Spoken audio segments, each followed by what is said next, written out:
지금 생각 오면은 그 논문 다시 써야 돼요. Значит, сначала написала о Святом Духе, а потом о бесах, а сейчас я думаю, что еще надо мне написать статью. 그 올해들에 졸업하면서 복음을 통해서 이 허감에 대한 이야기가 정말 잘 없어요.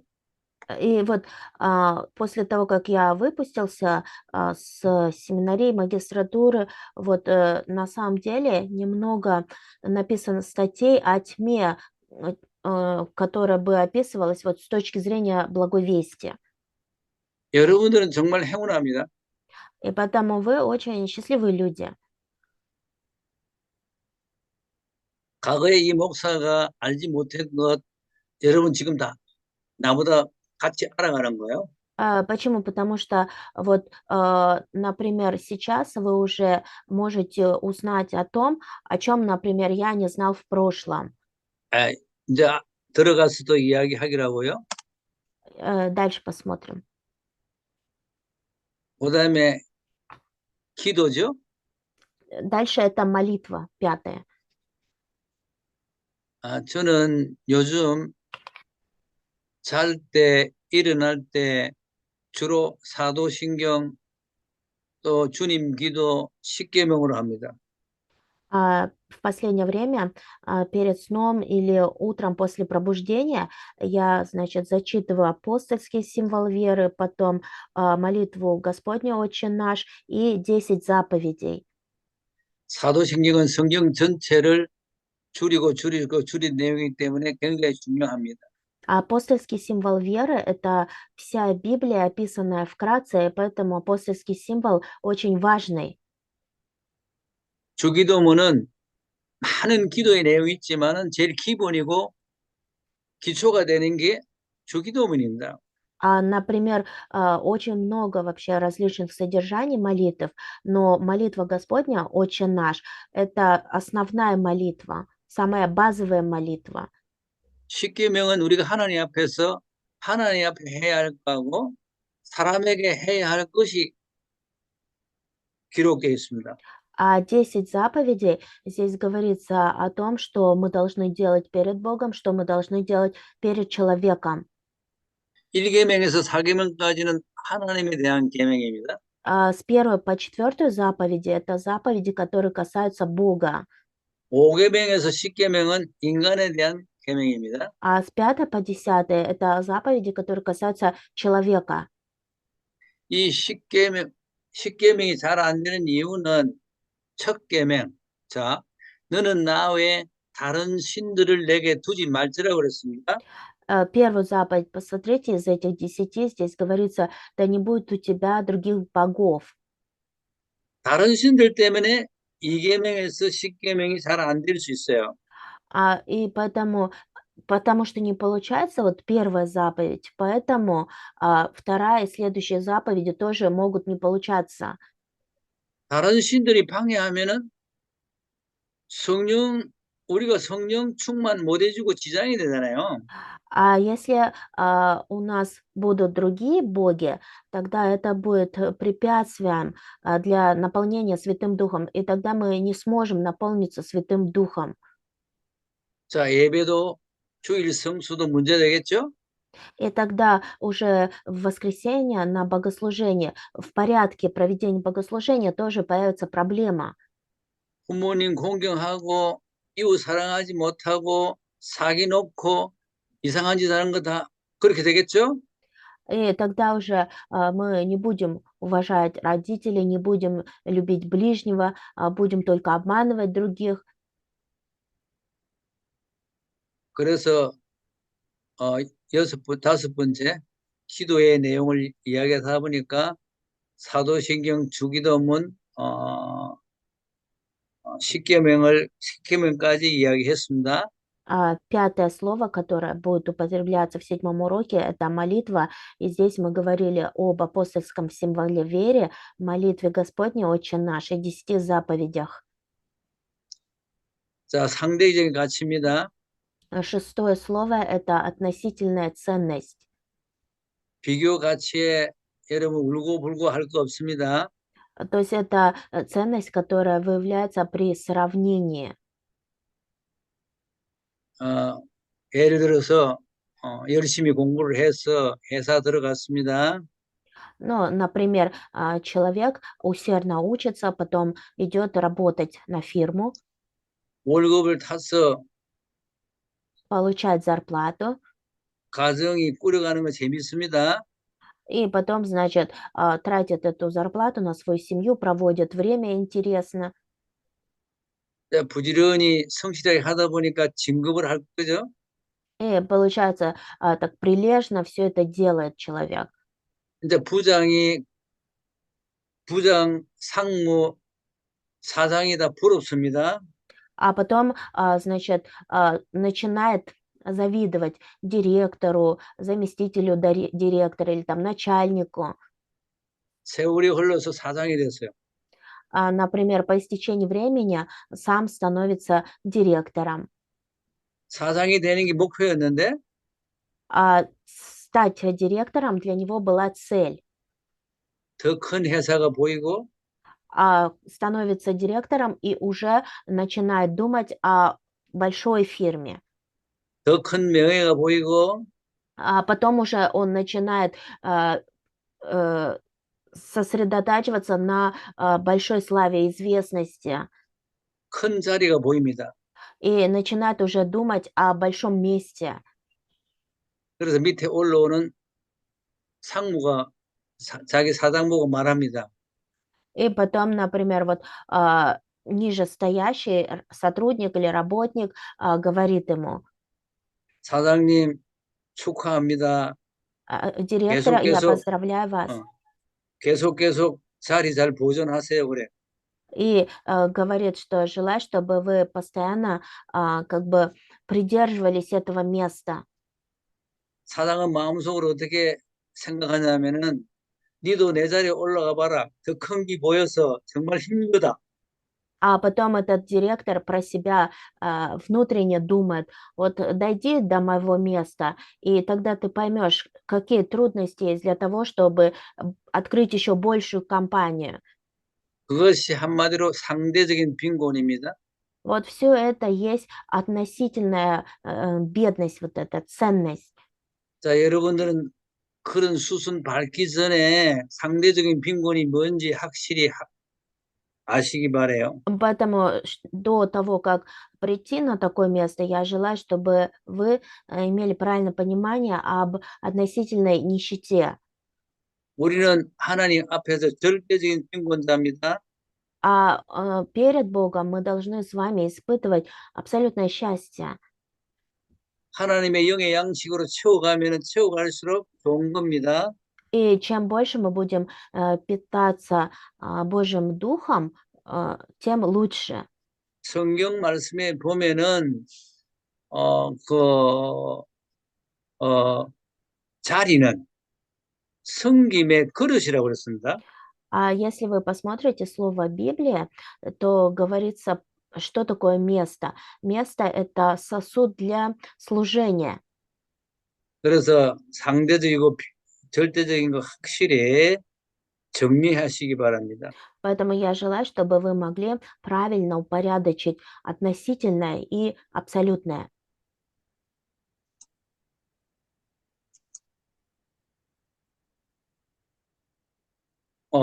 그다음에 종말이 나오는데 Дальше это конец. 개인의 종말이 있고 우주적인 종말이 있습니다. Есть личный конец, а есть конец Вселенной, конец Земли. 예수님이 재림하고 심판할 때는 모든 것이 변한다고 그랬어요. Мы говорили о том, что когда Иисус придет второй раз, когда будет суд, тогда все изменится. 그게 우주적인 종말입니다. Это есть конец света, конец Вселенной.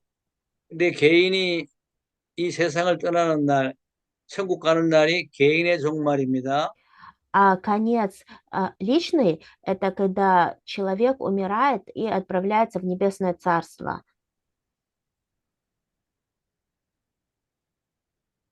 그다음에 확신이 있습니다. Дальше это уверенность. 우리가 절대적인 것을 확신을 해야지 세상에는 확실한 게 없어요. У нас с вами должна быть уверенность в абсолютном. Мы не должны иметь уверенность в мирском. 우리가 약속 미래지향적인 삶이 되어야 된다. И мы должны жить жизнью, веря в обещания. То есть мы должны иметь надежду на будущее. 그 약속은 언약입니다. А что это за обещание? Это завет. 성경의 인물로 중심에서 그에게 역사했던 약속을 보면은 우리도 Если, 그 약속이 믿어져요. если вот посмотреть на обещания, которые были даны 음, личностям, описанным в Библии, то мы тоже должны верить в эти обещания. 그 정도로 하고요. 자, 일곱 번째, 이, 복음 표시 일곱 번째인데, 흑암. И седьмое письмо благовестия — тьма. 제가 앞에 십계명 등등 다 설명했습니다. До этого я объяснил вам 10 заповедей и все остальное. 자, 사단은 지구 종말까지 존재하고 활동하고 있다고 성경에서 폭로합니다. Библия нам говорит о том, что сатана будет заниматься своей деятельностью до конца. 사단을 폭로한 책은 성경책뿐입니다. И о деятельности сатаны говорит только Библия. 마태복음 4장 1절에서 11절 보면은 예수님께서 40일 금식하시고 사역을 할 때 이 사단이 먹는 거가 시험하고 명예로 시험하고 그다음에 예배 대상자를 바꾸라고 그렇게 시험을 한 걸 볼 수 있습니다. Матфея 4:1-11 говорится о том, что Иисус постился на протяжении 40 дней и вел свое служение. И к нему явился сатана, и, используя еду, славу, объект поклонения, начал искушать Иисуса.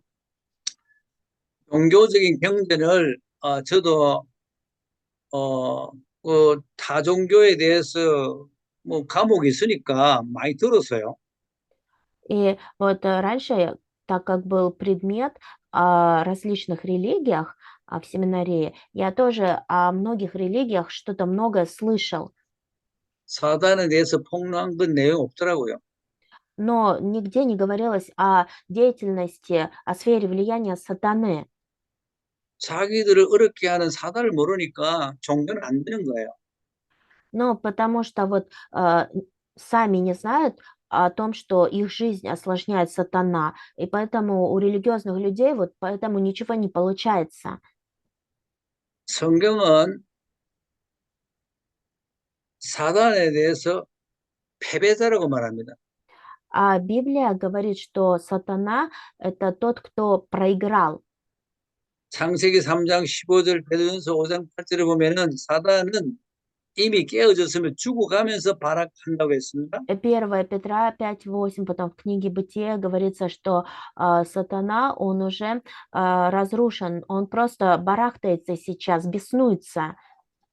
사단이 결국은 완전히 결박되는 날 지구 종말이고 지옥의 영영은 불에 던져진다고 그랬어요. И когда вот настанет конец сатане, это будет конец света, конец вселенной, и тогда вот сатана будет брошен в ад, в вечный огонь. 제가 설교하는 그 센텐스에 다 이렇게 근거가 있습니다. 그러니까 마태복음 25장 41절에 사단의 결국을 말합니다. 종말을.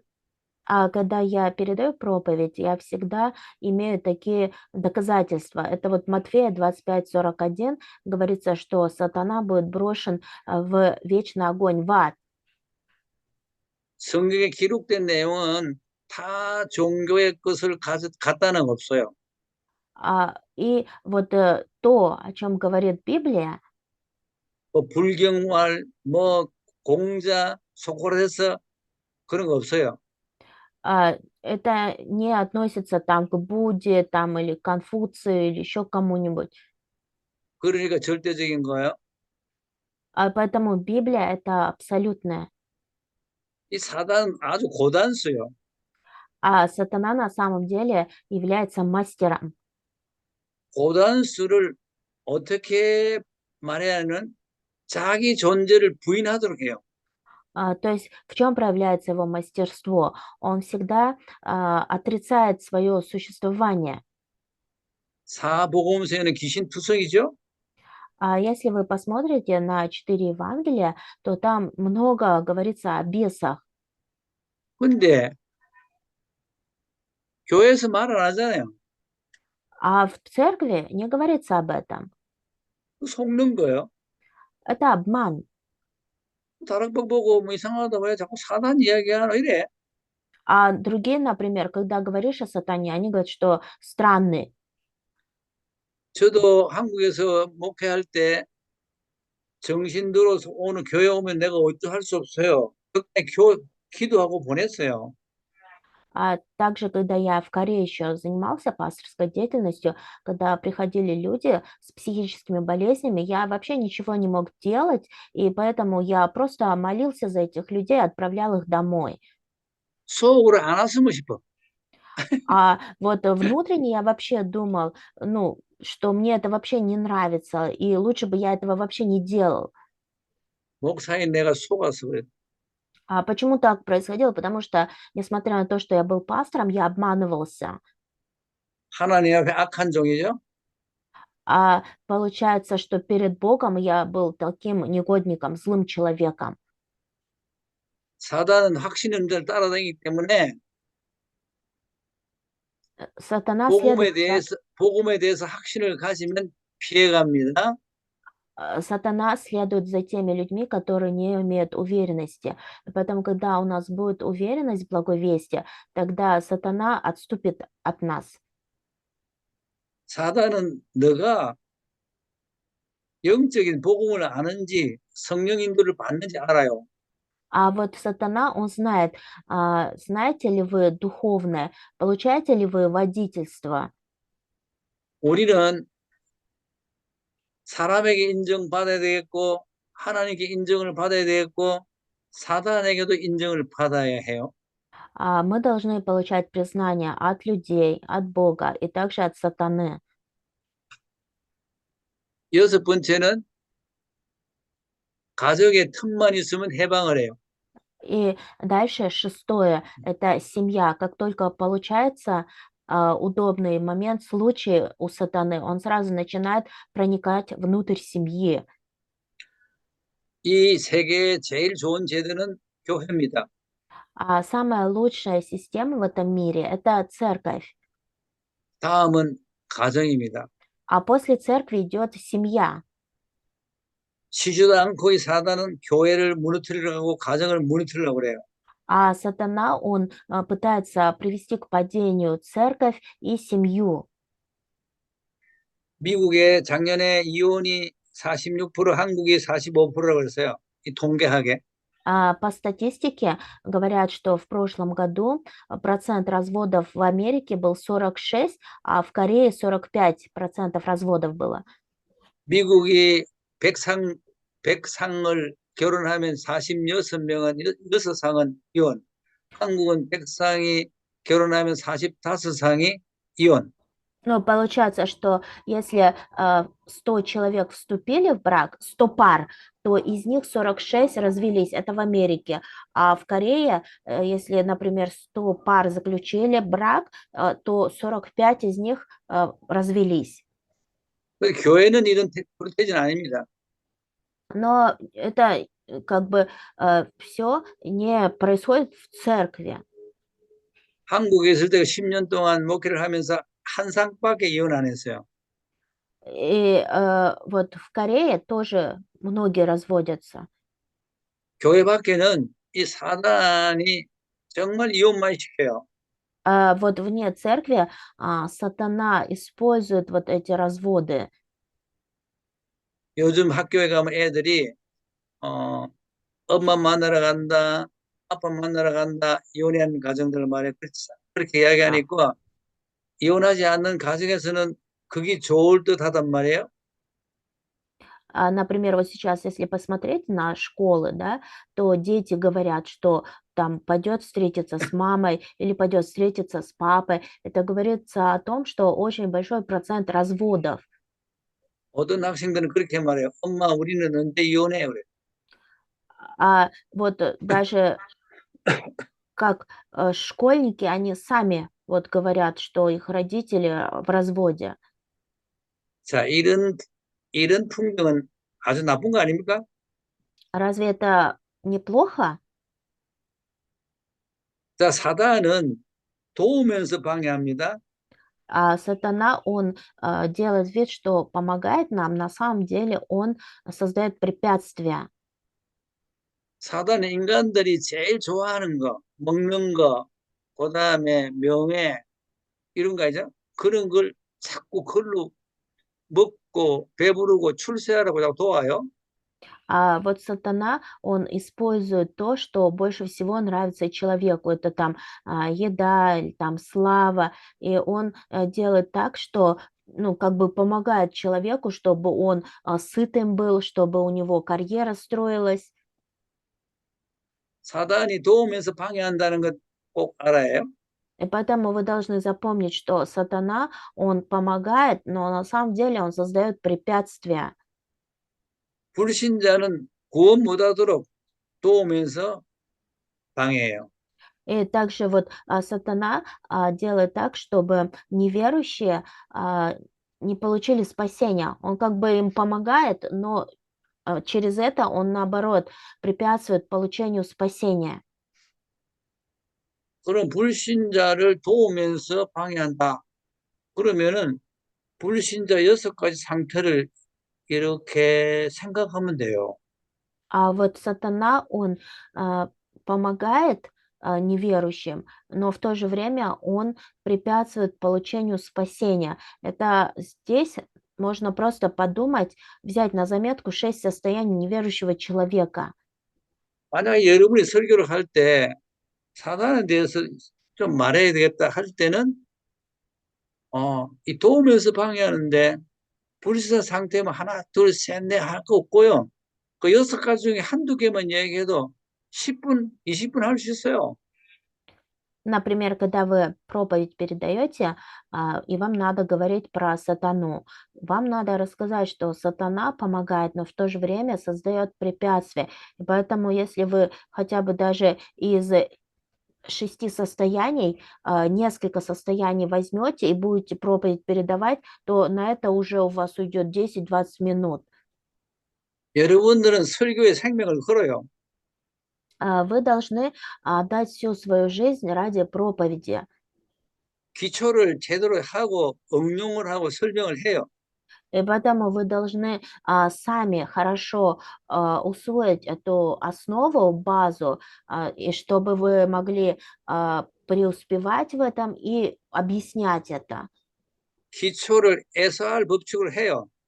И нужно как бы вот эти законы все правильно применять. 스터디 리뷰를 해서 반복해요. И когда учитесь, нужно постоянно повторять. 거기서 얼마든지 설교가 응용이 돼요. И тогда вы уже будете как бы преуспевать в проповеди. 그렇게 하면 어떤 주제라도 복음 편지 10과 속에서 끄집어내면 얼마든지 응용이 되고 설명이 돼요. И тогда вы уже, когда будете так ну, преуспевать в этом, тогда даже по любой теме из писем благовестия вы сможете правильно и ну, с легкостью прочитать проповедь, объяснить это с легкостью. 목회자가 되려면 설교를 잘해서 성공하시기 바랍니다. Поэтому, если вы желаете стать пастором, я желаю, чтобы вы могли правильно передавать проповедь, объяснять проповедь, чтобы вы преуспевали в этом. 한 10분 있다가 하죠. Перемена будет 10 минут. 오케이.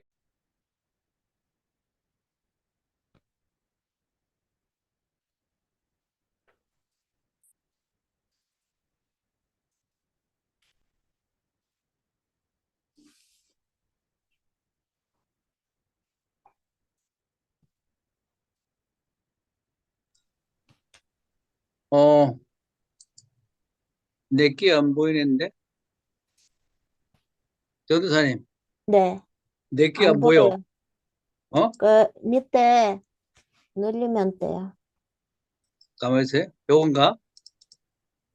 요거예? 오케이. 요까지 했죠? 더 해야 네, 되나? 네네, 맞아? 맞아요.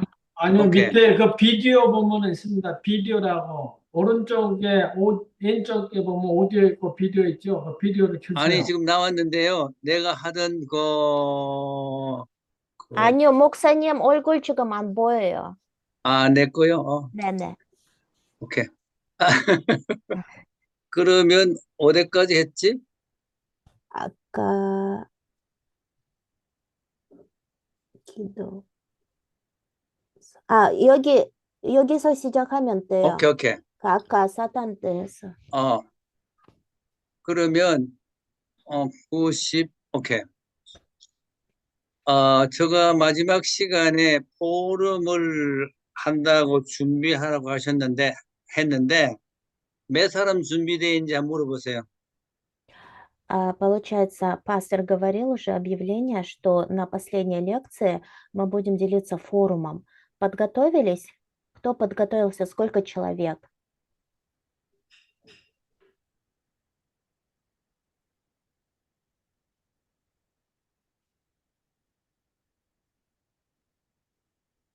Кто-нибудь желает поделиться форумом?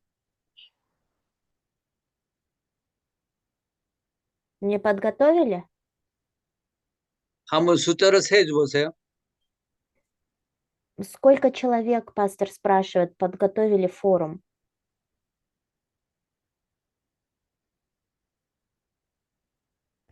자, 포럼 준비하신 분들은 손을 들어보세요, 손을. Видео включите, кто подготовился к форуму, руку поднимите, чтобы посчитать вас. 자, 메이저, 그리고 Миржан, кто еще подготовился к форуму? 훨씬해도 다.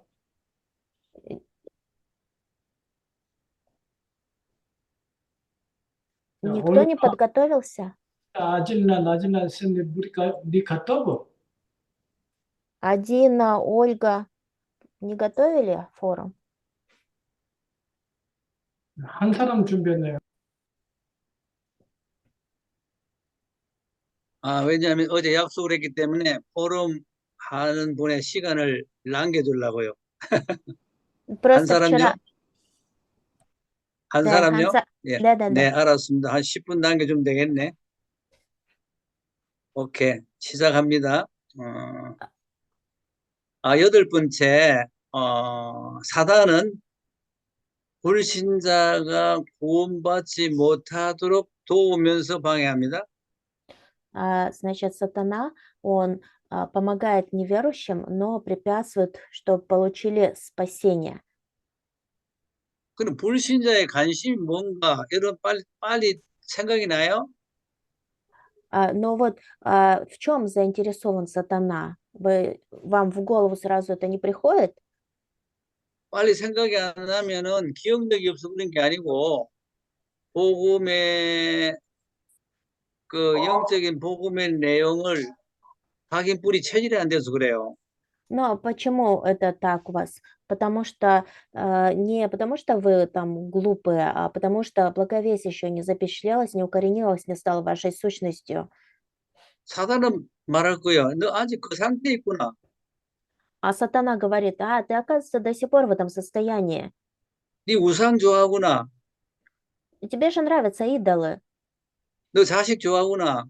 Ты же любишь своих детей. 그걸로 공격하는 거예요.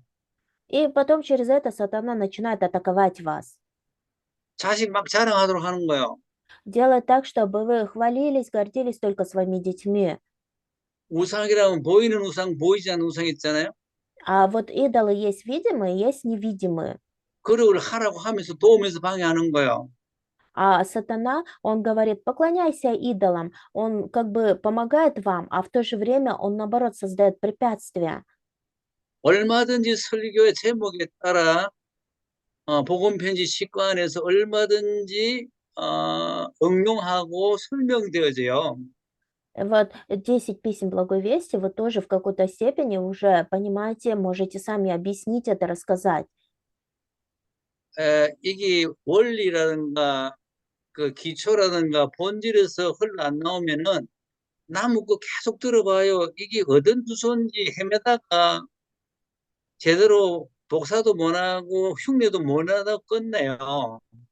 То если это у вас будет в вашей сущности, если это будет исходить из вас, и будет как бы передаваться через вас, то никто не сможет даже, ну, повторить за вами. 신학교 4년, 6년을 졸업했는데 설교를 못한다? 그럴 수 있어요. Но есть, конечно, люди, которые там заканчивают семинарию, учатся 4-6 лет, 설교의 제자의 길에 못 들어가서 그래요. и у них не получается передавать проповедь. Почему? Потому что они не идут по этому пути. 저같이 시행착오로서 깨달으면 나이 들고 뭐 그래요. Поэтому вот когда вы тоже будете в моем возрасте, тогда вы тоже поймете все это. 여러분에게는 강의하고 설교할 수 있는 자료들이 무척 많아요. А сейчас у вас очень много материалов хороших для того, чтобы передавать проповедь или лекцию. 너무 광범위하게 가지고 주입돼 있으면은 소화불량이 걸려요. И вот если вы будете слишком много этой информации брать, то вам сложно будет все это переварить. 그걸 어떤 주제에 세랍할 수 없어요. И тогда вы уже не будете придерживаться какой-то темы. 예를 들어서 불신자를 도우면서 사단은 공격을 한다. 이렇게 할 때 이게 무슨 내용일까? 뭘 해야 될까? 벙벙하면 안 되잖아요. 그래서 여섯 상태를 딱 생각하고 묵상하고 써보면 다 나와요. Поэтому вот даже сейчас мы говорим, что сатана, он помогает и в то же время препятствует. То есть люди, которые думают, о чем это вообще говорится. И поэтому, если вы будете размышлять над 6 состояниями неверующего, усваивать это, тогда вы сразу все там увидите и поймете. 복음 편지에는 과마다 제목이 있잖아요. 기도 있어요. 기도는 영적인 과학이다 딱 나와요. И также в письмах Благой Вести среди всех 10 уроков есть урок, где говорится о молитве. Говорится, что 오늘, молитва– это духовная наука. 오늘 구원에 대해서 했죠. 오늘 허감에 대해서 했죠. Сегодня мы говорили о спасении, говорили о тьме, 기도해야 할 제목에 무궁무진한 자료들이 있다 이 말입니다. но то есть есть, да, такие материалы, которые, наоборот, препятствуют тому, чтобы у нас была какая-то тема. 그다음에 자 이제 기도로 승리해야 되는데 Поэтому в молитве мы должны побеждать. 우리 다락방에서는 24 М, 너무너무 함축된 내용이에요. В горнице мы сейчас говорим про 24 часа, это в сокращенном виде. 유목사님은 자기가 믿고 이해하고 실제한 것을 던져요. Пастор Рюгвансу в проповедях передает о своей вере, о том, что он понимает, о том, что он применяет. 그래서 반응을 봐요. 이 사람들이 얼마나 알고 깨달을까. И вот посмотрите на реакцию людей, насколько они это понимают. 근데 나중에 보면 유목사님이 던진 그 메시지의 핵 같은 24가 다들 말하게 돼요. И вот пастор также Рюгвансу говорит, да, о посланиях о 24 часах. 지금부터 30년 전에 30년 전에 То, что было вот 30 лет назад, 제가 부산에서 2년 동안 훈련 받을 때 вот когда я был в Пусане, на протяжении 2 лет я проходил обучение. 그때 부산으로 많은 사역자들이 몰려들어왔어요. Тогда вот многие служители приехали в Пусан, собрались в Пусане.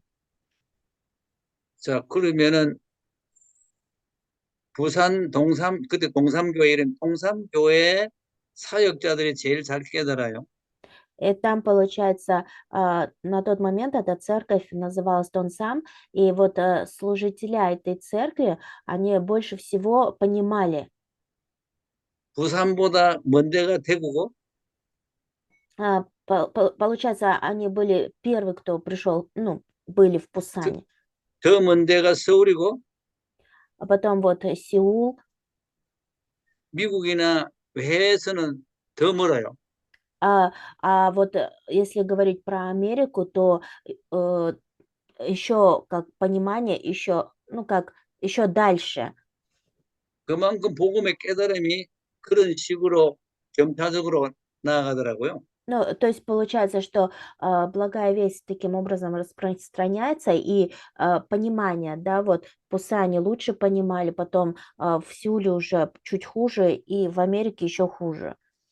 너무 감사한 것은 19 팬데믹 때문에 이 줌이라는 것이 발전했잖아요. Но большая благодарность Богу за то, что когда возник коронавирус, 어제도 내가 다운타운 다니면서 과거에 인터넷 대학교 많았어요. 여기도 몇 군데 있어요. ну, потом вот ходил по этим университетам, 다 문 닫았어요. да? 다 문 닫았다고. Вот они раньше работали, эти университеты, а сейчас они закрылись. 왜 그럴까요?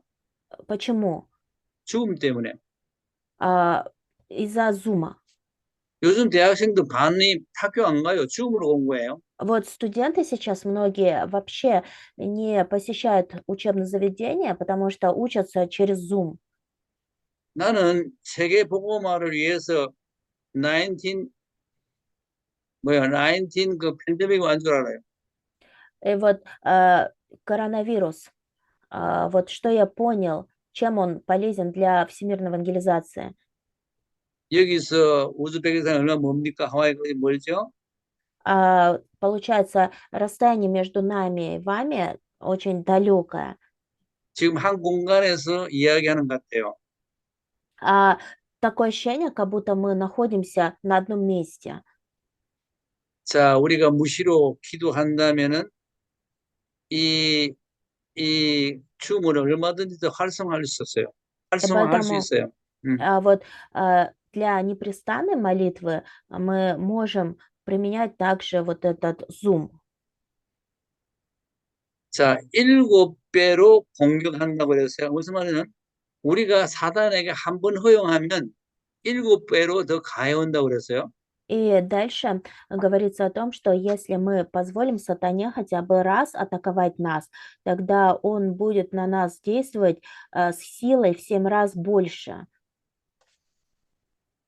근거는 다 있잖아요, 여기. 마태복음 12장 Доказательства. 45절, 44, 45인데 지금 분량이 많아서 근거가 있다는 거 말씀드리고요. 이렇게 Доказательства есть у нас, это Матфея 12, 44, 45. 사단의 공격 때문에 각종 질병을 갖다 줍니다. Из-за атаки сатаны у человека появляются различные болезни.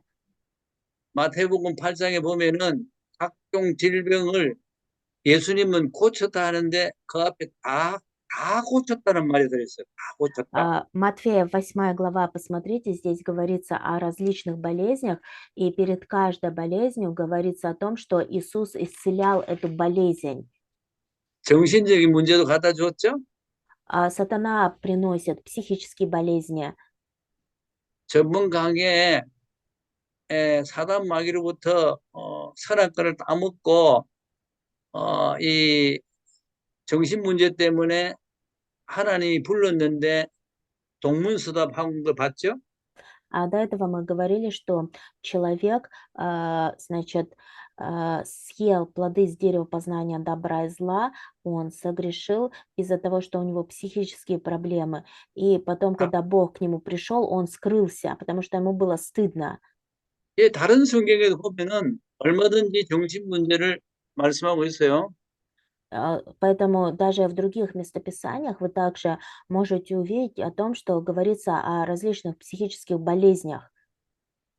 사단은 물 없는 곳을 찾아다닌다고 했어요. Также в Библии говорится, что сатана ищет безводные места. 물 없는 곳이라는 것은 은혜가 없는 데죠. А что это означает, безводное место? Это значит место, где нет благодати. 은혜가 없는 곳은 한마디로 빈집입니다. А место, где нет благодати, одним словом, это пустой дом. 율법, 신비, 윤리, 도덕, 종교로 채워 있는 데가 그 물 없는 곳이요. И получается, что место, которое переполнено этикой, моралью, нравственностью, мистицизмом, потом религией, это есть безводное место.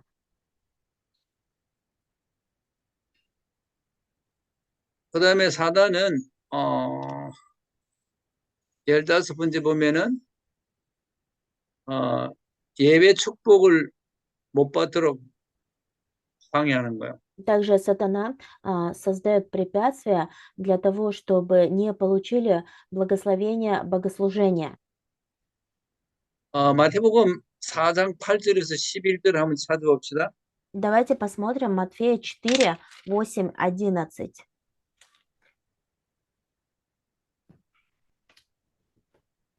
Матфея 4, 8, 11. Прочитает кто-нибудь? Да, я сейчас. 누가 예.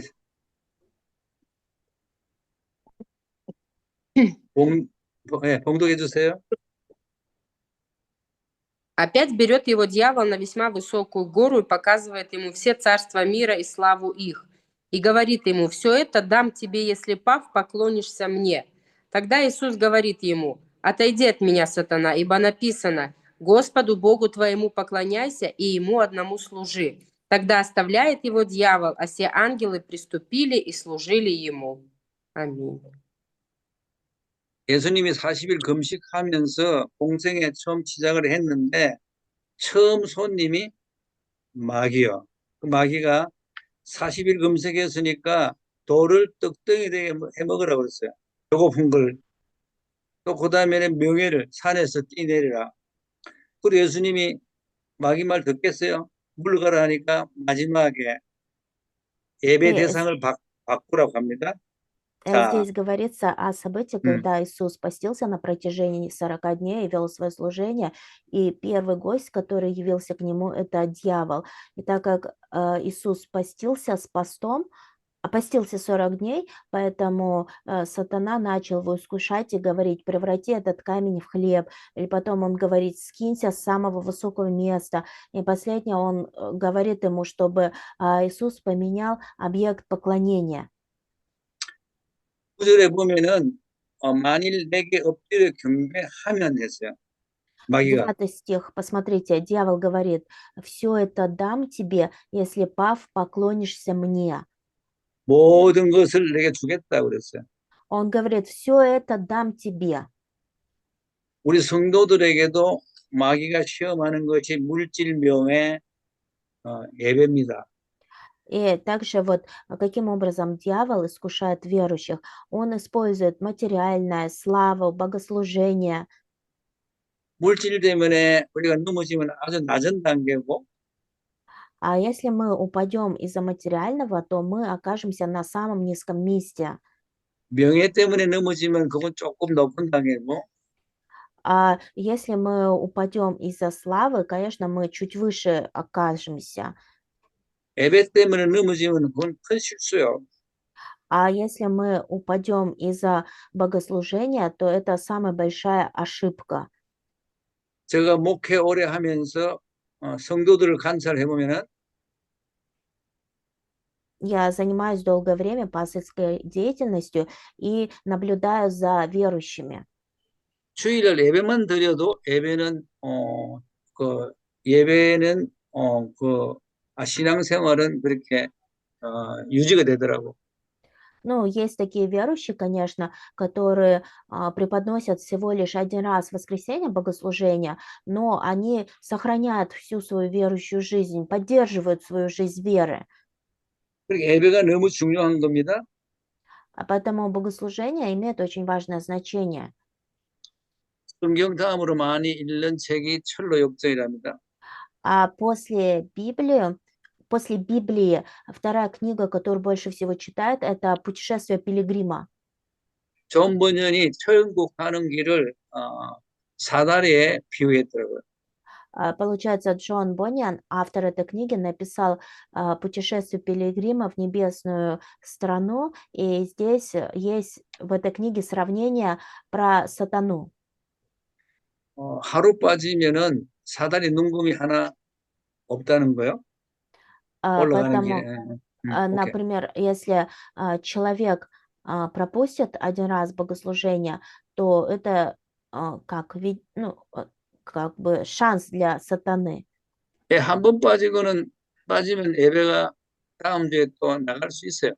Ну, конечно, если человек один раз, допустим, пропустил богослужение, на следующей неделе он, придет на богослужение.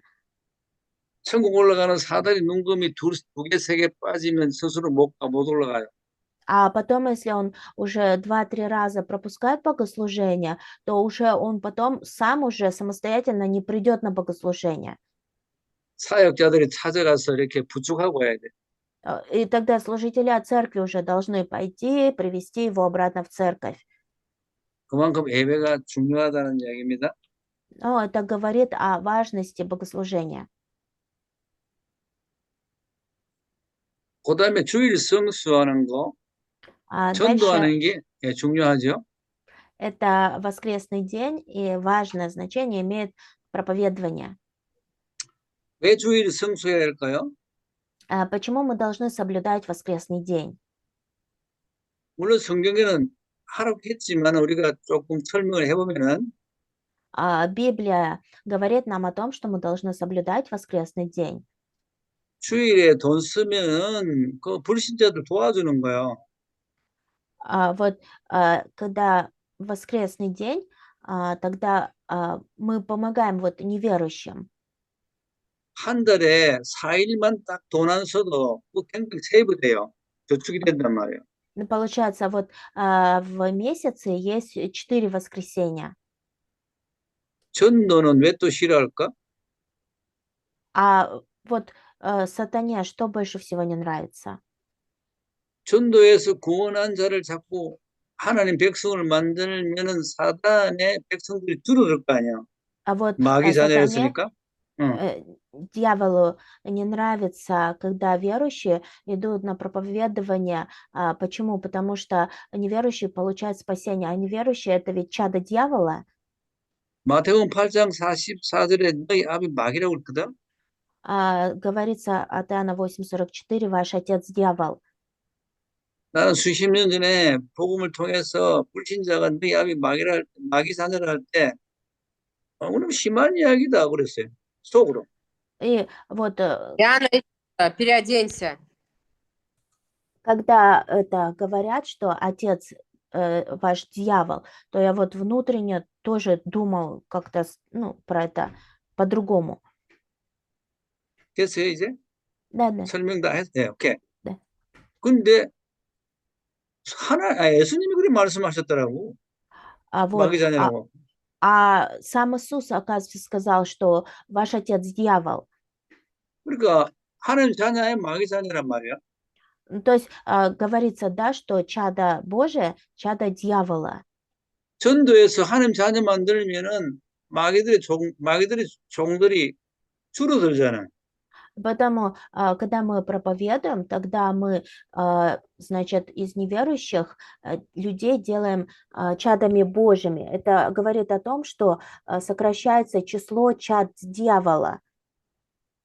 제가 하와이 전도 현장에 주일날도 나가봅니다. На Гавайях, на места действия, на проповедование хожу даже по воскресеньям. 가는 곳에 자주 가니까 Часто хожу на окей. те же самые места, 아는 사람들이 많아요.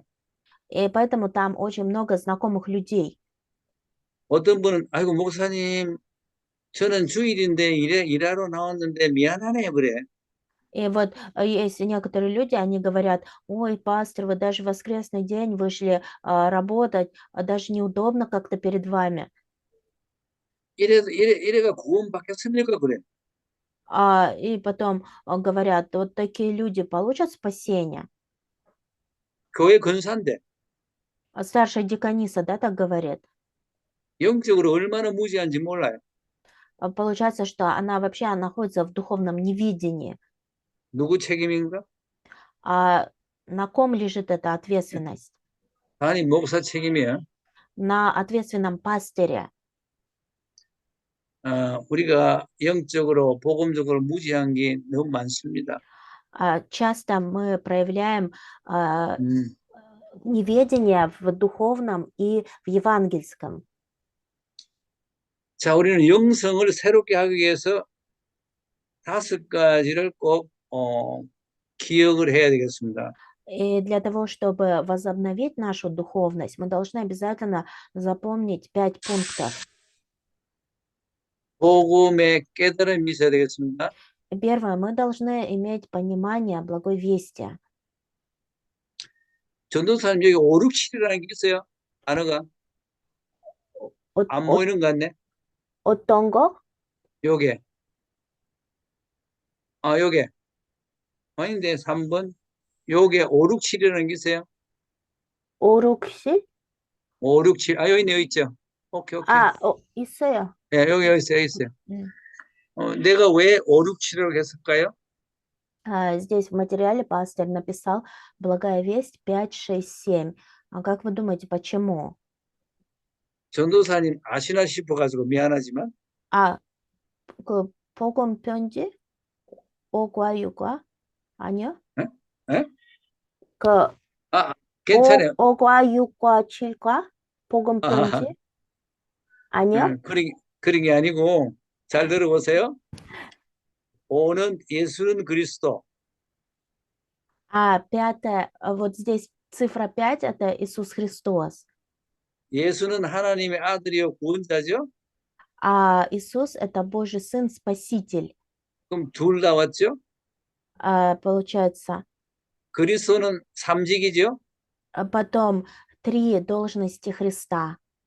합하면 몇 개예요? 5개. 5개. 오케이. 6은? Потом 6. 6은 불신자 상태. 이해했어요. 불신자 칠은? 상태 그 하나님의 자녀 축복. 오케이. 아니요? 그렇다면 예수가 그리스도가 돼서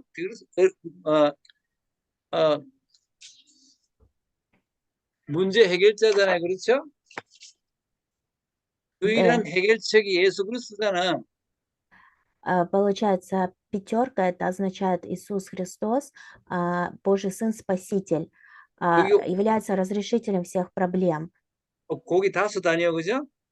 5 слов, да, входит. 이분이 불신자 6가지 상태를, 그죠? Дальше 해결했죠. 6. Это говорится о том, что Иисус решает проблему 6 состояний неверующего человека. 해결하니까 신자의 7가지 축복 상태가 됐죠. И так как решается проблема состояния неверующего человека, 7 это чадо Божие, благословение чада Божьего. 제가 복음을 이렇게 정리했습니다. Это я так по-своему упорядочил благую весть. 그럼 여기도 설명할 게 너무너무 많아요. А если посмотреть, то здесь тоже есть много того, что надо еще объяснять. 어떤 설교의 주제를 가지고 있더라도 여기서 끄집어내면 2, 30분 해요. Поэтому какая бы тема проповеди ни была, получается, вот из этих 3 обязательно в содержании этой проповеди есть. 초창기에 전도학교가 있었어요. В начале вот деноминации Горница была школа проповедования. 30한 4, 5년 전에요. Так где-то 34-35 лет назад. 우리 교회 주위에 전도학교가 있었어요. В нашей церкви в воскресенье, значит, в воскресной школе была школа проповедования. 이제 복음으로 설교해야 되는데 도대체 할 수가 없어. Вот тогда надо было передавать проповедь с евангельской точки зрения, но не получалось. 그 전도학교 강사 목사님이 이제 전도학교 강의를 하고 이제 목사님들만 모여가지고 이게 점심 식사를 주로 해요. И там, получается, вот в этой школе проповедования лектор собирал пастыров, и потом обязательно там на обед ходили. 내가 강사 목사님쯤 됐으니까 설교가 어떻게 하는지 궁금했단 말이에요, 주일날. И вот мне тоже тогда было интересно, как вот лекторы передают проповедь. 그래 물어봤어요. 어떻게 하나 물어봤어요. Я тогда спросил, как вы передаете проповедь у лектора? 그때는 유 목사님 설교 테이프가 나왔어요. А вот на тот момент уже появились кассеты с проповедями пастора Рюгвансо. 그걸 녹음하고 듣게 하는 카세트가 있었어요. Ну, были такие кассеты с записями, да, которые слушали проповеди вот 그, эти. 그 목사님이 유 목사님 설교를 카세트여가지고 풀이한대요. 풀어낸대요. Получается, вот этот лектор, он сказал, что он слушает вот эти кассеты, ну, записи пастора Рюгвансо, и потом объясняет это. 그래서 똑딱똑딱 하면서 풀어내는 거예요. Ну, получается, запинался, но объяснял. 스타트, 스톱 풀어내다 보니까 녹음기 몇 대만가 들었대 하더라고. Ну, получается, он запинался там, то включал, то отключал этот, ну, проигрыватель, да, где кассеты. И потом, в общем, он сломался, этот аппарат. 저도 너무 갈급하고 하고 싶어서 그 다음 주부터 시도를 했어요. Ну, я тоже на тот момент был таким жаждущим, и мне очень это хотелось делать, и я начал молиться. 그렇게 시작했는데 Начал. 그 흉내 내는 정도밖에 안 되는 거예요. И потом получается, что я просто как подражал, копировал просто. 여러분들이 간단한 어떤 강의를 듣고 그걸 포럼할 때는 여러분들이 나름대로 소화해서 내기 때문에 같이 하면은 다 그것이 내끼 되는 게 쉽단 말이에요. Но поэтому вот когда, например, вы слушаете послание, потом делитесь форумом, как-то по-своему вы это усваиваете, потом перевариваете, и потом уже как бы вам проще, да, это объяснить другим людям. 복음 전파의 초창기 때문에 설교를 어떻게 우리가 소화해서 말할 그런 수준이 아니더란 말이에요. Поэтому вот когда передаете проповедь, прежде всего вы сами должны это как бы усвоить, переварить это. 복음을 제대로 못 깨달아서 그런 겁니다. Ну, а в противном случае у вас не будет получаться из-за непонимания благовестия. 뭐 할 이야기 없어 예수 이야기 자꾸 하나. 그렇게 나는 마음속으로 한 사람이 옛날에. Ну, вот раньше я тоже думал, что я должен говорить только о Иисусе. 우리가 예수교 아닙니까? Мы же все следуем за Иисусом. 예수님을 자랑해야 되는 거 아닙니까? Мы же должны хвалиться только Иисусом. 예수 이야기를 못한다? А если мы не говорим о Иисусе, 예수의 종입니까? тогда мы вообще являемся рабами Иисуса? 복음을 확실히 깨닫되 모든 설교는 메시지가 아니라 메시지입니다. Поэтому, когда я понял все это, уразумел, тогда все мои проповеди уже были посланиями, в которых говорилось о Господе, о Мессии. 삼위일체의 믿음이 확실해야 합니다. Поэтому мы должны иметь конкретную веру в триединого Бога. 예수님을 강조하면 성령의 역사도 있어야 되고 창조주 하나님도 이야기돼야 되는 거거든요. И вот на что ставил акцент Иисус? Он говорил о том, что мы должны быть сосредоточены на триедином Боге. 우리가 창세기 3장, 요한복음 3장 16절 다 아시잖아요. 일단 펴 보세요. 얼마나 Давайте, 중요한 내용이 있는지. давайте откроем от Иоанна 3:16. Вы все хорошо знаете это местописание, и оно очень важное. 거기는 하나님 나옵니다. Здесь говорится про Бога, 세상 나옵니다. говорится про мир, 사랑하사 독생자 나옵니다. говорится про любовь и про единородного Сына. 믿음 이야기도 나옵니다. Также есть здесь слово верующий, вера, 멸망 이야기도 나옵니다. погибель 영생 이야기도 나옵니다. и вечная жизнь. 이 메시지는 굉장한 겁니다. 요한복음 3장 16절에. И поэтому, даже если вы возьмете всего лишь этот один стих от Иоанна 3:16, то вы сможете передать великое послание.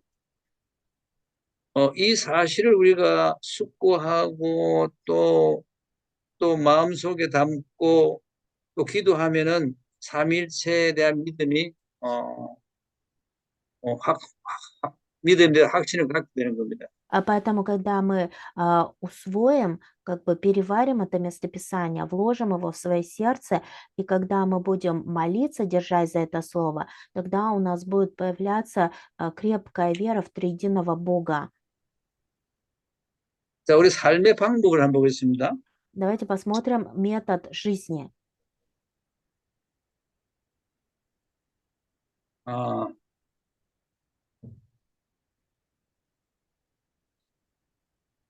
제가 정리한 대로 말씀드리면은 주님이, 잘 들으세요. 주님이 나의 주인이 되고 너와 나의 중심이 되고 모든 것의 꼭지점이 되면은 Когда Иисус станет нашим хозяином, когда Он станет центром нашей жизни, и когда Он станет самым главным в нашей жизни, 고민하고 문제하고 죄짐이 해결됩니다. тогда все наши переживания, заботы, волнения разрешатся. 히브리서 12장 2절에 보면은 믿음의 주에 온전케 하신 주님을 바라보자고 그랬거든요. К Евреям 12:2 говорится, что надо взирать на Господа, который является начальником веры. 믿음의 주를 믿는 믿음 때문에 다른 것이 이해되고 해결되는 거예요. И когда мы это понимаем, тогда мы 주님을 믿는 믿음이 있어서 그분이 나의 주인이 되고 너와 나의 중심이 되고 모든 것의 꼭지점이 된다는 사실이 믿어지면은 고집 начинаем 주장, верить, 오케이, 했어요. что Господь является нашим хозяином, нашим господином, что Он является нашим центром и вершиной. 고집 주장 사상주의가 바뀝니다. И тогда все наши стереотипы, убеждения, идеологии будут отстраняться от нас. 여러분 나비의 효과 알죠? 나비의 효과. Да, 알아? да. Это как 그 бабочка. 가날픈 나비가 이렇게 한번 날개짓을 그게 태풍이 될 수 있다는 거예요. Это про моль, что ли, 음. рассказывает. 오케이. 뭐 그런 말 많이 쓰잖아요. 나비 효과 많이 쓰잖아요. Молая. 오케이. 몰라요? 나비가 이렇게 날개짓을 하면 바람이 생겨 안 생겨요? Например, когда вот эти бабочки, они крыльями машут, тогда от этого ветерок идет, 그게 점점 확산되면은 태풍이 된다 이 말이에요. говорится, что вот это, если бабочка машет крыльями, постепенно это превращается как в бурю. 어떤 사람 고집이 주장이 되고 주장이 주의가 되고 또 사상으로 바뀐단 말이에요. Но есть у людей некоторые вот такие стереотипы, убеждения, которые по истечении времени начинают превращаться в какие-то идеологии. 세계 역사는 한마디로 인물사입니다. 인물사. И вот если вы посмотрите на мировую историю, то это в основном история человечества. 우리는 예수 그리스도의 인물사요. 예수 그리스도 생각과 사상입니다. 우리는. А мы должны придерживаться истории Иисуса, то есть наша идеология должен быть Иисус. 불신 세계는 그 역사가 인물사로 되어 있어요. А вот в мире неверия распространяется вот история именно человека. 그 동서양의 생각이 큰 고집들이 생각에 큰 고집들이 주장을 놓고 주의를 놓고 사상을 놓는 거예요. Но получается, что вот такое упрямство людей, вот эти стереотипы, они превращаются в идеологию людей. 그 속에 묻혀서 이상한 소리하고 살아요. И поэтому вот люди, которые находятся под этим влиянием, они говорят странные вещи. 제가 쉽게 이렇게 하지만은 하고 있지만은 이런 말 하기 위해서 무척 그쪽 분야의 공부를 오랫동안 해봤어요. Но сейчас я стараюсь вам простыми словами объяснить послание. Но вообще я много изучал вот эти вот а, беспозвоночных животных. 예, 부득불 이야기지만 내가 부전공이 철학이니까. И также философию. 그러나 이 고집이 주의가 사상을 사람이 못 바꿔요. 그냥 흘러내려가는 거지. Но получается, что вот это все, вот то, что превращается в идеологию, оно не меняет человека. 예수 사상만이 바꿀 수 있어요. Только идеология Иисуса может изменить человека. 왜 그러냐면은 우리는 예수 사상을 뛰어넘을 수 없어요. Почему? Потому что мы сами, мы не можем превзойти идеологию Иисуса. 모두가 예수 사상 밑에 우리가 가다가 말아요. Потому что мы находимся под идеологией Иисуса. 다른 말로 하면 예수 생각에 접하다가 말아요. То есть, другими словами, это мысли Иисуса. 그래도 절대적인 것을 얻어요. И поэтому мы должны обрести абсолютное. 세상의 학자들은 제자가 스승을 뛰어넘어요. А вот, например, в мире говорят, что ученик должен превосходить своего учителя. 저 학교를 다녀보니까 반이 한 25명이 되는데 4년 동안 거기 제자가 하나 나올까 말까 해요. 교수 И вот, 제자가. когда я еще учился, было, значит, 25 человек, и вот профессор, он думал, появится ли хотя бы один ученик. 그래서 이스라엘로, 스위스로, 독일로 유학을 보내요. И поэтому вот таких, которых преуспевали учеников, отправляли учиться за границу, там, в Германию или в Израиль. 그 국가 돈으로 또 학교 돈으로 교단 돈으로 보내요. Ну, получается, за счет бюджета государства или там церкви или учебного заведения. 그들이 돌아와서 또 자기 배운 것을 펼쳐요.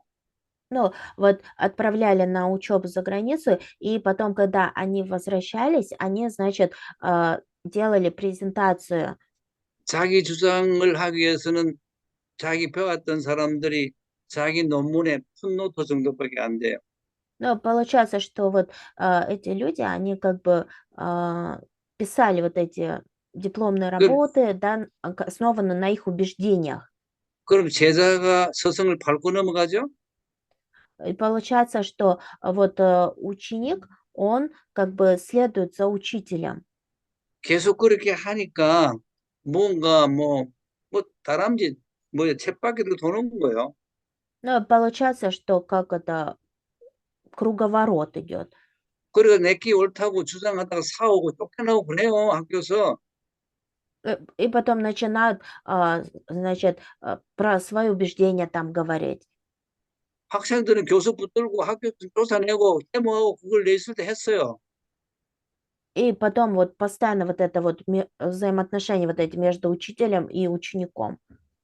우리는 예수를 밟고 넘어갈 수 없어요. А мы, конечно, не можем превзойти Иисуса. 그래서 우리는 절대적인 지식을 채우는 거죠. А мы пытаемся получить вот эти абсолютные знания. 세상 것은 상대적인 지식을 채우는 거예요. А вот в мире это относительные знания. 제가 지금 풀어서 이야기하는데 신학생들이 이 정도는 알아줬으면 좋겠다 생각해요. Но я просто почему вам это объясняю? Я думаю, что вы тоже должны понимать это.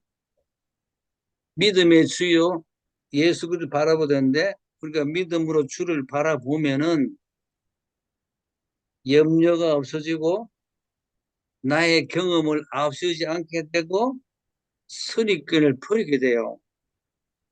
Поэтому говорится, что мы должны взирать на начальника нашей веры, на Иисуса Христа. Потом, когда мы будем взирать на Иисуса, тогда будут отступать от нас все наши заботы, тогда мы уже не будем сосредоточены на своем опыте и на предвзятости. 중요한 거 봅시다. 우리는 영물이기 때문에 상대방이 나를 어떻게 생각하는지 대충 보고 있어요. И еще самое важное, мы должны уметь видеть и понимать, что думает обо мне мой собеседник, моя противоположная сторона. 가까이 있으면서 상대방 정보를 듣잖아요. 안 들으려 듣는단 말이에요. Но, например, если ваш собеседник как бы близко к вам, конечно, вы какую-то информацию, может быть, о нем слышали. 그 선입견을 가지고 대하게 되면은 일이 안 돼요. Но если у вас будет предвзятость, то у вас вообще ничего не получится. 노력을 안 되는 겁니다. И тогда у вас не получится вообще. 믿음의 주여 온전케 하신 예수를 바라볼 때 가능해요. И как бы вы ни старались. А когда у вас это будет получаться, когда это станет возможным? Когда вы будете взирать на Иисуса, который является начальником веры. 예수님 그분 때문에 우리가 많은 열매를 얻어요. А благодаря Иисусу мы пожинаем многие плоды. 그 열매가 뭘까요? А что это за плоды? 제일 중요한 사람을 얻어요. Это самое важное, то, что мы имеем встречу с людьми, обретаем людей. 살아가는데 주의 일을 하기 위해서는 명예를 얻어요. И в жизни, совершая Божьи дела, мы обретаем славу 부도 조금 얻어요. 돈. и, и финансы также. 여기에 만족하면 어떻게 될까요? Но если мы будем сосредоточены только на этом, что произойдет? 사단의 역사가 나오죠. Тогда начнется действие сатаны. 다락방에도 열매 얻은 걸 가지고 만족하다가 명예 때문에 갚으리고 돈 가지고 시비하다가 갚으리고 깊은 이야기는 안 하겠어요. 어? 그러니까 네. 열매 때문에 만족하다가 문제가 생기는데 그러나 열매를 주신 예수님으로 만족해야 돼요. 할렐루야? Вот в деноминации Горница тоже бывают такие случаи, когда люди получают какие-то плоды, потом начинают довольствоваться этими плодами, потом начинают гордиться, и, как бы появляются потом проблемы. А мы же с вами должны взирать только на того, который дает нам эти плоды. 그렇게 되면 다락방에 세계 복음으로서 붙어 있을 수 있어요. А когда мы будем поступать таким образом, тогда мы сможем совершить евангелизацию мира. 조금 다른 이야기 되는데 여기에 하와이에 아류 있을 때 목사님 많이 오셨어요. 강사로. Вот когда на Гавайях была семинария, многие пасторы, лекторы тоже приезжали. 내 잘 아는 사모님하고 같이 왔는데 어떤 강사님이 И вот один лектор, которого я хорошо знаю, приехал со своей супругой. 그분은 나보다 많이 젊더라고요. Они намного младше меня. 그런데 나보고 살짝 물어요. 어떻게 해서 사모님하고 오래 사느냐고. И вот, значит, супруга этого пастора, она так подошла ко мне и, ну, спросила, а как вы так, что вы делаете, что вы со своей супругой так долго живете? 그 사모님이 나보고 묻더라고. Ну, вот супруга этого пастора-лектора, она подошла ко мне и задала мне такой вопрос. 사모님 대답 꼭 해야 됩니까? 하니까 А я тогда 듣고, спросил, 듣고 싶대. а обязательно ли я должен отвечать вам на ваш вопрос? И она сказала, что да, я хочу услышать. 뭐 별다른 이야기인 줄 알고 귀를 이렇게 자꾸 귀를 쫑긋하면 듣더라고요. Но она начала прислушиваться, она, наверное, думала, что у меня какие-то другие методы есть. 하나님 부천에서 산다고 그랬어요. А я сказал, что мою супругу прикрепил ко мне Бог, поэтому я живу с ней. 뭐로 부친한 줄 압니까? А что значит это? 내가 개척해서 10년 안에는 10년 동안은 우리 사모가 내한테 내 설교에 좀 은혜를 받아야 되는데 은혜 받았다가 말다가 한단 말이에요. Ну, вот до этого я тоже говорил, что когда я основал свою церковь, где-то на протяжении 10 лет, моя супруга, она же должна была получать благодать от моей проповеди, а моя супруга то получала, то не получала благодать. 그건 너무 힘들었어요.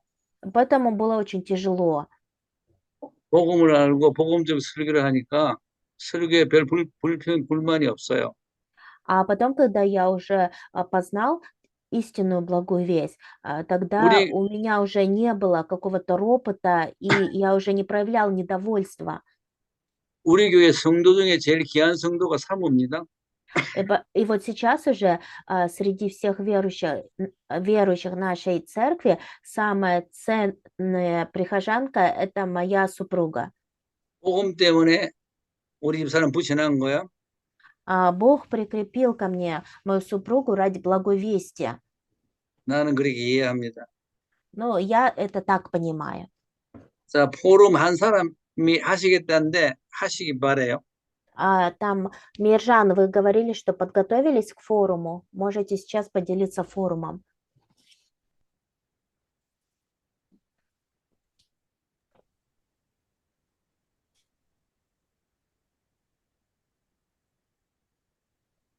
Спасибо. Я коротко поделюсь, да? Я вот раньше месяцами, годами бывал я в богослужении, пропускал. Хотя вот это местописание я хорошо знал наизусть. Иоанна 3,16 и 8 глава Римлянам. Я тогда только не понимал это местописание. Ну, думал, Бог любит верующих и неверующих, всех любит, и можно это в богослужение пойти, потому что там больше запрещает. Например, я больше мир смотрел, я с сатанами не боролся, не молился против сатана там.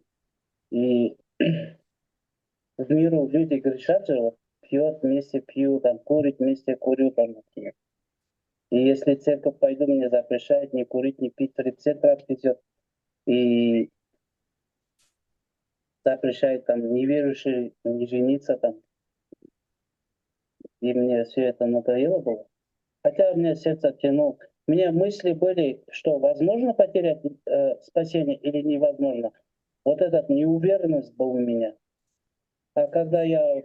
Вот сейчас я, слава Богу, я понимаю это местописание, что Римлянам вот, 28 стихе, 8 главе и по 39 стихе там никакой сила, ни ангелы, ни демоны не может оторвать от Божьей любви через жертву Иисуса Христа, что Бог отдал Иисуса Христа за меня, за мои грехи. Что это? И хотя я много раз ответы получал, я еще сомневался. И когда Муксани мне полностью объяснял, что лишнее воспитание, что Бог вот так мы держимся за Богом. Я даже когда отпускаю, Бог меня не отпускает вот так, я понимал. Благую весть, Евангелие, что Дух Святой, Иисус победил дьявола, и что у меня нету такого чувства вины, что прошлое, и вот это теперь у меня все внутри меня восстанавливает Бог Словом Своим. И я это уверен, что спасение, когда его путь спасения я пишу, там уверенность во спасении, уверенность в ответе молитвы, уверенность в победе. Иисус, хотя я был, поражение было у меня, сколько раз падал, сколько раз вставал и старанием жил, мучился когда-то, мне тяжело было. И даже жить не хотел, просто отпускал себя, бросил себя. И сколько раз чуть не умер. И за все я благодарю Бога. Спасибо вам. Все? Да. 그 말씀을 전달해 주셔서 감사를 드립니다. 옛날에 이렇게 한 달 아니면 1년 예배를 놓쳤어요. 그 요한복음 3장 16절 말씀을 잘 알고 있었어요. 그래서 하나님의 신자, 불신자를 모든 사람들을 사랑한다고 생각했어요. 그래서 그 말씀을 알고 있으면서 그냥 세상에 나가서 세상적에 빠졌어요. 그래서 많이 이렇게 술도 먹고 담배도 피우고 다녔었어요. 근데 교회 가면 교회에서 술 먹지 말고 담배 피우지 말고 결혼하려면 교회 다니는 여자들을만 결혼하라고. 그래서 이런 말을 들으면서 교회 그냥 안 다닌다고 이런 결단을 내렸어요. 근데 자꾸 교회에 갈 마음이 있었어요. 그래서 그때는 내가 구원을 받았는지 안 받았는지 이런 확신이 없었어요. 그러나 지금은 로마서 8장 31절, 39절 말씀을 가지고 이렇게 많이 믿고 있습니다. 또 우리 교회 목사님이란 이런 양육을 받았습니다. 그래서 하나님이 나를 항상 붙잡고 있어요. 내가 하나님의 떠나도 하나님이 나와 항상 함께 계십니다. 그래서 예수님이 사탄을 이겼습니다. 그래서 하나님이 지금 하나님 말씀으로 모든 것을 회복시키고 있습니다. 그래서 지금 구원의 길을 그리면서 이렇게 5가지 확신을 가지고 있어요. 이 세상에서 살면서 가끔 이렇게 넘어지고 또 일어나고 또 가끔 이렇게 아예 포기했습니다. 그러나 하나님이 항상 나를 인도하고 계십니다. 감사합니다. 감사하고요. 포럼 감사하고, Спасибо за форум. 다음 학기에 저 3강이 남았는데, 기회가 주어진다면 앞에 7강의를 계략적으로 또 리뷰하고 3강의를 하면 좋겠는데, 그건 모르겠습니다. 또, 이걸 다 끝난다 하더라도, 복음 편지 워크숍이라는 게 있어요. 워크숍은 여러분들이 이제 이렇게 참여하는 방법이 또 많아요. 이거 줌이지만 또 다른 또 방법이 있지만 하나님께서 어떻게 하실지 모르겠습니다. 그러나 10과는 제가 기본적으로 마쳐야 안 되겠나 생각을 합니다. 기도해 주시기 바랍니다. 장시간 Получается, мы 감사합니다. 음. прошли с вами 7 писем благовестия, остались еще 3 письма, и дай Бог, в следующем семестре я смогу объяснить вам остальные 3 письма, и по Божьей благодати, если будет время, возможность, попытаюсь еще раз повторить 7 этих писем благой вести. Я желаю, чтобы вы не останавливались на этом. Знаете, есть различные как обучение письмам благой вести, поэтому я желаю, чтобы вы тоже могли как бы потренироваться, поизучать, чтобы усвоить эти письма благой вести. Вот. И желаю, чтобы вы молились, чтобы в следующем семестре по Божьей благодати получилось передавать остальные письма. 대단히 감사합니다. 예, 안녕히 계세요. 바이바이. Все, на этом закончим. Спасибо вам большое. 자, 기도하고 До свидания. 맞춰주세요. 그럴까요? 예. 주는 그리스도시요 살아계신 하나님의 아들이심을 믿는 믿음의 신뢰가 우리 신학생들 모두가 넓고 높고 깊어져서 반석 같은 내 교회가 아니고 주님의 교회가 되며 음부의 근세가 이기지 못하며 기도하는 것마다 땅에서 메고 풀면 하늘에서 메고 풀리는 신학생들이 될 수 있도록 축복하여 주옵소서. 하나님, Помолимся. 음, Бог, Ты благослови всех семинаристов, чтобы семинаристы могли ухватиться за завет, что Ты Христос, Сын Бога Живого, чтобы могли усвоить это, чтобы могли переварить в себе, чтобы умели уверенность в том, что Бог ставит на камне сем церковь свою, и что врата ада не одолеют эту церковь. Что вы свяжете на земле, то свяжете на небесах, что разрешите на земле, то будет разрешено на небесах. 하나님, 러시아 언어를 통일하면서 사는 국가가 많은 줄 압니다. Бог, я знаю, что сейчас очень много стран, где используют русский язык. 지금 신학교에 막중한 책임이 있는 줄 압니다. И сейчас в духовной семинарии также мы говорим на русском языке. 신학교 운영하는 사역자들과 또 강사님들, Поэтому Ты благослови всех, кто является ответственными за духовную семинарию, благослови всех лекторов, 기도로 도우고 물질 도우는 손길들, и также благослови тех, кто поддерживает семинарию, пасторов, лекторов материально, молитвой. 하는 축복하사 세계 복음화에 일조하도록 역사하여 주옵소서. И произведи действия, чтобы получалась всемирная евангелизация. 지금 통역으로 하는 우리 전도사님에게 А также благослови переводчицу, 언어의 지혜를 주사 дай свою благодать и мудрость, 전달하는데 부족함이 없도록 도와주옵소서.